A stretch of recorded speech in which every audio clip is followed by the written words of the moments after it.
বাংলাদেশের দুর্ভাগ্য যে বাংলাদেশি গণতন্ত্রটা চর্চা হয়। ওইটা বোধহয় সম্ভবত লিগেসি অফ পাকিস্তান পলিটিক্স থেকে এটা এখানে হয়নি। আমরা এখানে দেখেছি খুব স্বল্প সময় ধরে কিছুটা চর্চা হয়েছিল, তারপরে আবার সেই চর্চা থেকে আমরা দূর সরে গেছি। আমার দুই দলের বিতর্ক শুনে খুব ভালো লাগছিল। তো একটা আমার আপত্তি আছে, এই যে আপনার মাননীয় প্রধানমন্ত্রী আর মাননীয় স্পিকার কথা, এটাকে আমরা বাদ দিতে পারি না। আমার মনে হয় এই মাননীয় কথাটা থেকে কিন্তু সমস্ত অটোক্রেসির জন্মটা বোধহয় হয়। আমার অভিজ্ঞতা থেকে বলছি, আমি কিছু দিনের জন্য অর্থমন্ত্রী ছিলাম, মানে প্রতিমন্ত্রী ছিলাম আমাদের দেশের খালেদা জিয়ার সরকারের সময়। কৃষিতে ছিলাম, এরপরে সিভিল এভিয়েশন ছিলাম।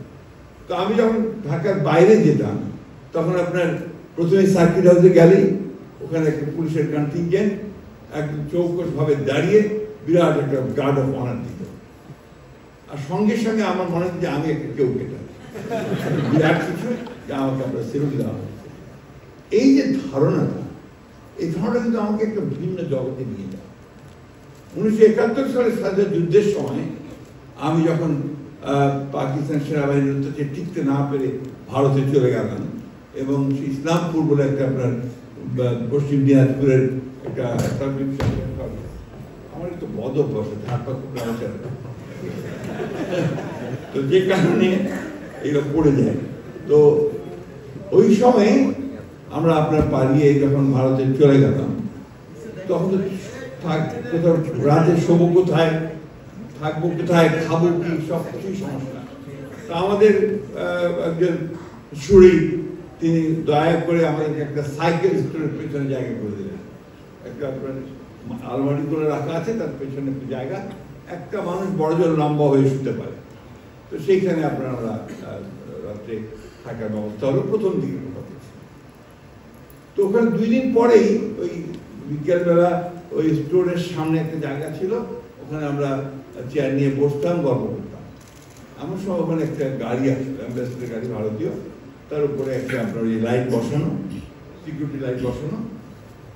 গাড়ি থেকে নামলেন এক বয়স্ক ভদ্রলোক, আপনার ধুতি পরা, এবং আপনার সামনে আপনার একজন মাত্র ব্যক্তি, তার হাতে বোধহয় সম্ভবত একটা ভেতরে বন্দুক ছিল, ওটা একটা গান হয়। আমি লক্ষ্য করে দেখলাম যে উনি ভদ্রলোক বিহারের চিফ মিনিস্টার পরিচয়, একটি প্রদেশের, একটি রাজ্যের প্রধান মুখ্যমন্ত্রী। তিনি এসছেন ওই জায়গায় খবর পেয়ে, যেখানে কিছু বাংলাদেশ থেকে লোক এসছে যারা যুদ্ধ করছে, তাদের সাথে কথা বলতে। তিনি একা শুধুমাত্র তার একজন দেহরক্ষী নিয়ে তিনি সেখানে এসে উপস্থিত হয়েছেন। আর আমাদের এখানে আমাদের যেই মন্ত্রী হয়ে গেল, সেই সম্পূর্ণভাবে ভিন্ন জগতে চলে গেল। তার সেলিউট, তার বাঁশি, গাড়ির সামনে একটা গাড়ি, পেছনে আরেকটা গাড়ি। এই যে মানসিকতাটা তৈরি হয়, এই মানসিকতাটা কিন্তু আমাকে ধীরে ধীরে ওই ডিক্টেটরের দিকে নিয়ে যায়। আমি যখন মাননীয় কথাগুলো বাদ দিয়ে কথা বলতে বললে ভালো, স্পিকার, প্রাইম মিনিস্টার বললে তো যথেষ্ট হয়, তাই না? আমরা মনে হয় যে আমাদের নতুন ছেলেরা এই বিষয়টা চালু করবে, তাহলে আমি একটা বিষয়ে আমরা আমাদের কালচারের একটা জায়গাতে পৌঁছতে সক্ষম হব। সময় তো ভালো যাচ্ছে না, এখন অনেকেই অনেক কথা বলছেন, অনেকেই মন খারাপ করছেন, ভালো রাখছেন। আমি সবসময় খুব আশাবাদী মানুষ, বয়স আমার অনেক, কিন্তু আমি আশাবাদী মানুষ। আমি মনে করি যে এর পরে ভালো সময় আসবে, আরো ভালো সময় আসবে, এবং আমাদের এই ছেলেরা যারা আজকে এত চমৎকার অনুষ্ঠান করছে, এত চমৎকার চিন্তা করছে, এত চমৎকার ভাবছে দেশ নিয়ে নিজেকে তৈরি করার জন্য, সেখানে নিঃসন্দেহে আমার ভবিষ্যৎ অত্যন্ত ভালো। আমি ভবিষ্যৎকে ব্রাইট দেখি, উজ্জ্বল। আমি শেষ করব, আমি যারা এটা আয়োজন করেছেন তাদেরকে আন্তরিকভাবে ধন্যবাদ, কৃতজ্ঞতা জানাতে চাই যে তারা অত্যন্ত সুন্দর ভালো একটা কাজ করছেন, যে কাজগুলো আমাদের নতুন প্রজন্মকে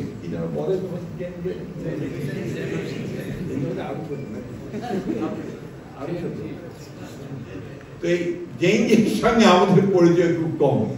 তো সেখানে পরিচয়টা আর বাড়ানো দরকার। আরেকটা বড় একটা গ্যাপ আছে কিন্তু, যেটা হচ্ছে যে ঢাকাতে যে চিন্তা ভাবনা, আমার ঠাকুর গায়ের নানপুরে কিন্তু সেই চিন্তা ভাবনা না। এই যে দূরত্বটা, এই দূরত্বটাকে কিন্তু মেটাতে হবে।